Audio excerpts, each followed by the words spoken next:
Back.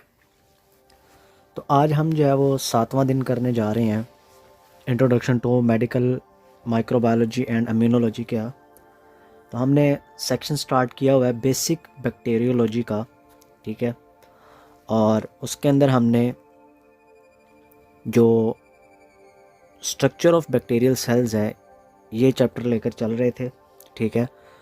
और इसके अंदर हमने स्ट्रक्चर ऑफ बैक्टीरिया जो है size shape and size of bacteria की बात हो गई थी। और स्ट्रक्चर ऑफ बैक्टीरिया अभी तक हमारा मैप के अंदर चल रहा है। और उसके अंदर हमने सेल वॉल को कंप्लीट कर लिया हुआ है, साइटोप्लाज्मिक मेम्ब्रेन को कंप्लीट कर लिया हुआ है, ठीक है। और हम जो है वो अभी साइटोप्लाज्म का जो है पोर्शन वो लेकर चल रहे हैं। लास्ट टाइम हमने जो है ना वो प्लाज्मिड्स की बात की थी, ठीक है। और प्लाज्मिड्स के बाद आज जो हमारा टॉपिक है वो है ट्रांसपोसन्स, ठीक है। तो ट्रांसपोसन्स की अगर हम बात करें तो ये क्या होते हैं, सबसे पहले तो है कि एक्चुअली ट्रांसपोसन्स क्या होते हैं। ट्रांसपोसन्स एक्चुअली पीसीज ऑफ डीएनए होते हैं। डीएनए के छोटे छोटे जो है वो टुकड़े होते हैं, छोटे छोटे पीसीज होते हैं जो कि मूव करते हैं readily from one side to another within और between the DNAs of bacteria. मतलब बैक्टीरिया का जो अपना डीएनए उसके अंदर या दूसरे बैक्टीरिया के डीएनए के अंदर भी जा सकते हैं, ठीक है। ये मूव करते रहते हैं कॉन्टीन्यूसली। और बैक्टीरिया के डीएनए के अलावा ये प्लाज्मिड्स के अंदर भी मूव कर सकते हैं और बैक्टीरियोफेजेस के अंदर भी मूव कर सकते हैं, ठीक है। तो हमारे पास जो ट्रांसपोसन्स हैं ये एक्चुअली क्या होते हैं, पीसेस ऑफ डीएनए होते हैं जो कि रेडिली मूव करते हैं एक जगह से दूसरी जगह। अब वो एक जगह और दूसरी जगह से क्या मुराद है, मतलब बैक्टीरिया का अपना डीएनए उसके अंदर भी वो मूव कर सकते हैं या किसी और बैक्टीरिया के डीएनए के अंदर भी वो जा सकते हैं। और इवन के प्लाज्मिड्स के अंदर और बैक्टीरियोफेजेस के अंदर भी जा सकते हैं। बैक्टीरियोफेजेस क्या है, ये वायरसेस हैं जो कि आप कह लें कि बैक्टीरिया के ऊपर अटैक करते हैं, तो उनके अंदर भी जो है ना ये जा सकते हैं। तो इनको आप जो है ना वो ट्रांसपोसन्स कहते हैं। अब ट्रांसपोसन्स को एक निक नेम भी दिया जाता है। अब वो ट्रांसपोसन्स जो है निक नेम क्या है, जंपिंग जीन्स कहते हैं, क्योंकि ये होपिंग करती रहती हैं, जंप करती रहती हैं बार बार, इस वजह से आप इनको जंपिंग जीन्स का नाम देते हैं। अच्छा, अब तीसरी क्या बात होती है कि अब ये जो हमारे पास जो जंपिंग जीन्स हैं ये कैसे मूव करती हैं। They move by replicating there DNA. मतलब ये अपने डीएनए को रेप्लिकेट करती हैं और उसकी मदद से फिर क्या होती हैं कि ये मूव करती हैं, ठीक है। और उसके बाद फिर ये क्या करती हैं, अपनी जो कॉपी न्यू बनी होती है उसको इंसर्ट करती हैं किसी और जगह के ऊपर, ठीक है। मतलब ये जंपिंग जीन्स क्या करती हैं, पहले अपने डीएनए को कॉपी करती हैं और कॉपी करने के बाद उसको किसी और जगह पे जाके इंसर्ट कर देती हैं, ठीक है। तो ये है हमारे पास जो है ना इसका मैकेनिज़्म।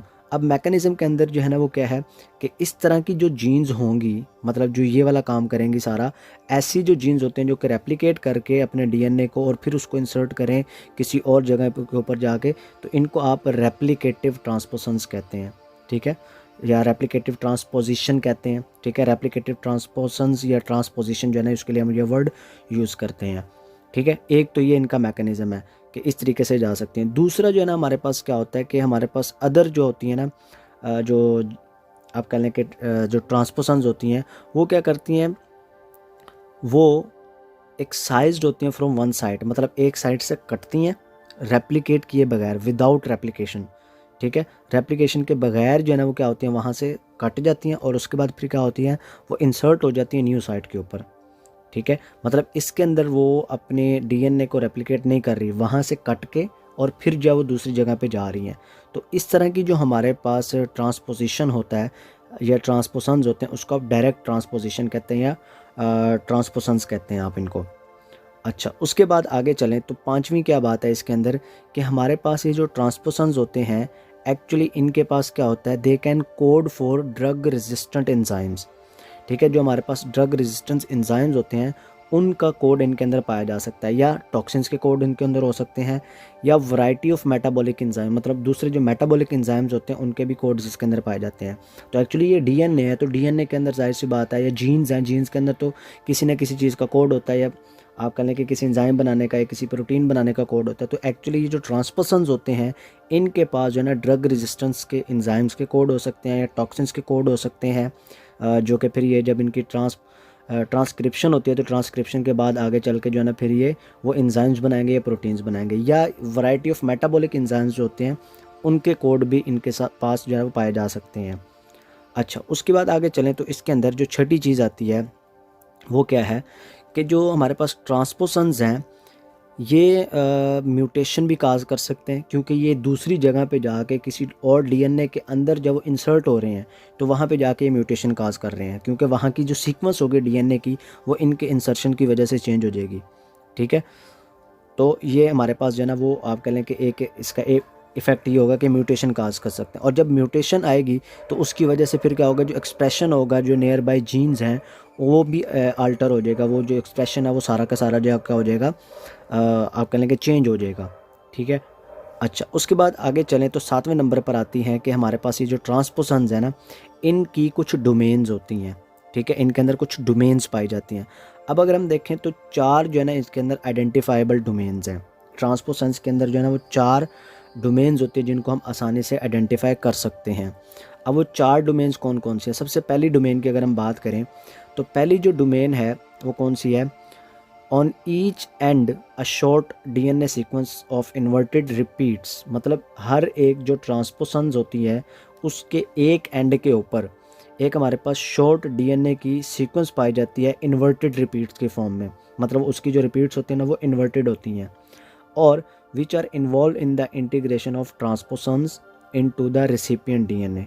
और वो जो है ना किसके अंदर इन्वॉल्व होती हैं, जब वो इंटीग्रेशन कर रहे होते हैं किसी भी रेसिपिएंट डीएनए के अंदर। मतलब एक डीएनए है जिसके अंदर वो इंसर्ट हो रही हैं, तो उसके अंदर जो है ना इंटीग्रेशन के अंदर जो है ना वो इन्वॉल्व होती हैं, वो हेल्प आउट करती हैं उसके अंदर।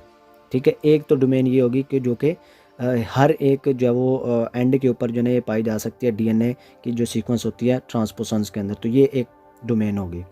अच्छा, उसके बाद आगे चलें तो जो हमारे पास दूसरी डोमेन है वो क्या है? Second domain is the gene for transposase. अब ट्रांसपोजेसिस क्या होते हैं? ये एंजाइम्स होते हैं। सेकेंड डोमेन जो है ना वो एंजाइम की डोमेन होती है।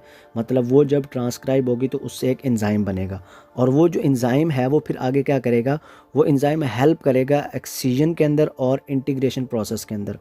मतलब जो इंटीग्रेशन प्रोसेस हो रहा है जिसकी वजह से जो है ना वो जो जीन है वो किसी दूसरे डीएनए के अंदर इंसर्ट हो रही है वो, और एक्ससीजन का मतलब होता है उस डीएनए को काटना, और उसको काट के उसके अंदर जाना है ना उसने। तो वो जो एंजाइम्स होंगे वो एक्चुअल में इसकी सेकंड डोमेन के अंदर उसकी इन्फॉर्मेशन पाई जाएगी, और उसको ट्रांसक्राइब करके बना के फिर दूसरे डीएनए को वहाँ से काट के और उसके अंदर जो है ना जीन को इंटीग्रेशन करवाना। तो वो एंजाइम की इन्फॉर्मेशन जो है ना इस सेकेंड डोमेन के अंदर होती है।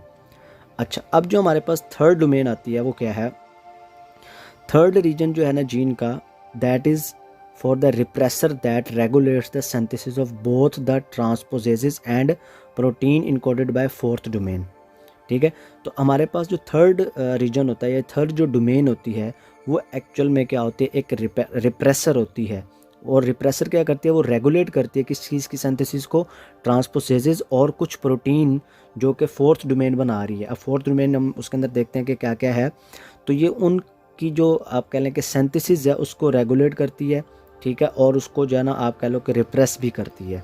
ठीक है, ये थर्ड डोमेन होगी। उसके बाद आगे चलें तो हम हमारे पास जो फोर्थ डोमेन आती है वो एक्चुअल में क्या है? Fourth domain is an enzyme mediating antibiotic resistance. ठीक है, मतलब जो फोर्थ डोमेन है इसने एक ऐसे एंजाइम्स बनाने हैं जो कि एंटीबायोटिक रेजिस्टेंस में जो है ना वो हेल्प करते हैं। अब वो जो हमारे पास एंटीबायोटिक रेजिस्टेंस है वो किस तरीके से जो है ना वो एंजाइम या फोर्थ डोमेन किस तरीके से काम करती है वो हम देखते हैं। तो antibiotic resistance genes are transferred from one bacterium to another primarily by conjugation. ठीक है, तो अब ये जो है ना एक्चुअली हमारे पास जो एंटीबायोटिक रेजिस्टेंस की जो जीन्स होती हैं जो कि इस डोमेन के अंदर पाई जा रही हैं वो एक्चुअल में आप कह लें कि एक बैक्टीरिया से दूसरे बैक्टीरिया के अंदर ट्रांसफ़र होती हैं किस प्रोसेस की मदद से? कॉन्जुगेशन की मदद से। और ये जो ट्रांसफ़र होता है इसको अगर आप देखें तो इनको मीडिएट किया जाता है प्लाज्मिड्स की मदद से। ठीक है, प्लाज्मिड्स इसको हेल्प आउट कर रहे होते हैं इस ट्रांसफ़र को। ठीक है, लेकिन कुछ ट्रांसपोसन्स ऐसे भी होते हैं जिनको आप कॉन्जुगेटेड ट्रांसपोसन्स कहते हैं। उनके पास सलाहियत होती है कि वो एंटीबायोटिक जो रेजिस्टेंस होती है इसको भी ट्रांसफ़र कर सकते हैं। ठीक है, तो फोर्थ डोमेन जो है ना ये एंटीबायोटिक रेजिस्टेंस के अंदर आती है, और इसके अंदर जो आप कह लें कि सारी चीज़ें हैं वो ये सारी इन्वॉल्व हैं।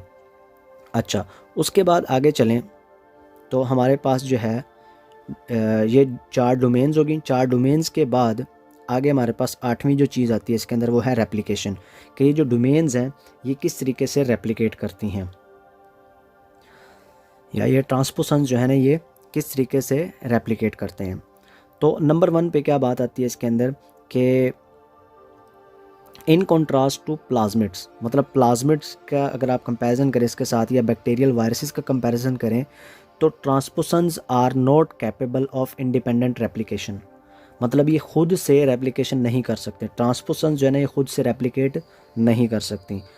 अब ये रेप्लिकेट फिर कैसे करेंगे, they replicate as a part of DNA in which they are integrated, मतलब जिस डीएनए के अंदर ये जाएंगे उस डीएनए के अंदर जब वो डीएनए रेप्लिकेट हो रहा होगा तो उसी डीएनए के साथ ही ये रेप्लिकेट हो जाएंगे, ठीक है।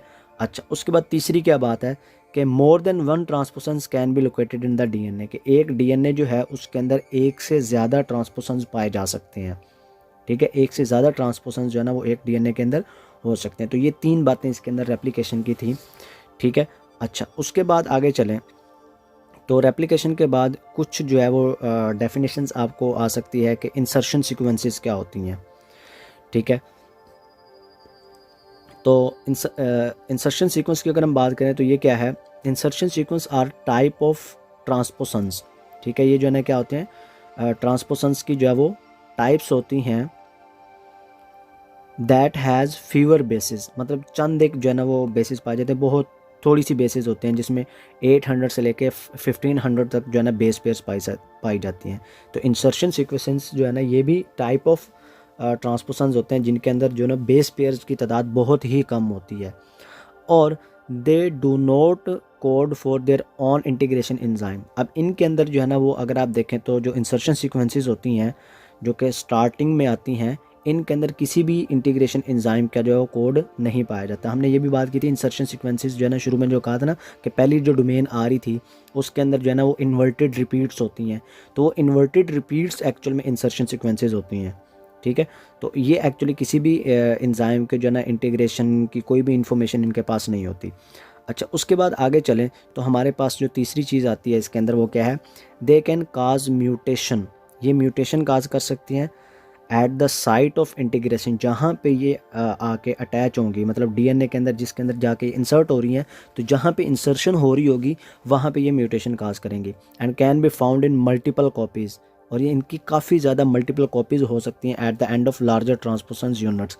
तो जो ट्रांसपोसन्स के बड़े बड़े यूनिट्स होते हैं इसके अंदर इसकी काफ़ी ज़्यादा कॉपीज़ हो सकती हैं जो कि इंसर्शन जो सीक्वेंसेस हैं। तो इंसर्शन सीक्वेंसेस का मेन काम यही होता है कि इन्होंने जाके इंसर्शन करवानी है उस ट्रांसपोसन की, और ये म्यूटेशन भी काज करवा सकते हैं वहाँ पे। तो ये था हमारे पास transposons, and that is pretty enough for the day. तो नेक्स्ट हम जब वो बात करेंगे, ट्रांसपोसन्स कंप्लीट हो गया हमारा, ठीक है। साइटोप्लाज्म जो है ना ये वाला पोर्शन हमारा कंप्लीट हो गया है। नेक्स्ट हम जो है ना structure outside the cell wall, इसके ऊपर बात करेंगे जो कि हमारे पास 8वां दिन होगा, ठीक है।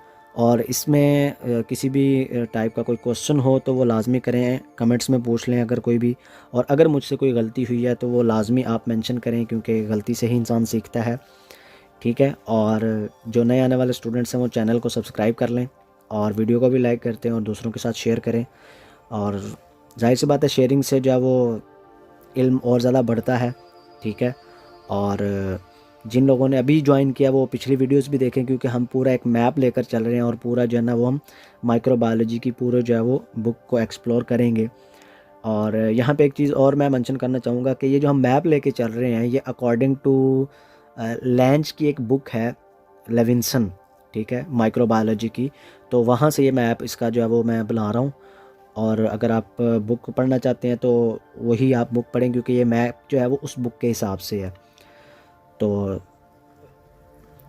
अब जो है ना आज का डे इसी जो है वो बात पे एंड करते हैं, और इंशाल्लाह जो है वो नेक्स्ट जो हमारा टॉपिक होगा वो structures outside the cell wall, मतलब बैक्टीरिया के सेल के बाहर जो स्ट्रक्चर्स होते हैं वो कैसे होते हैं, तो उसके ऊपर हम बात करेंगे।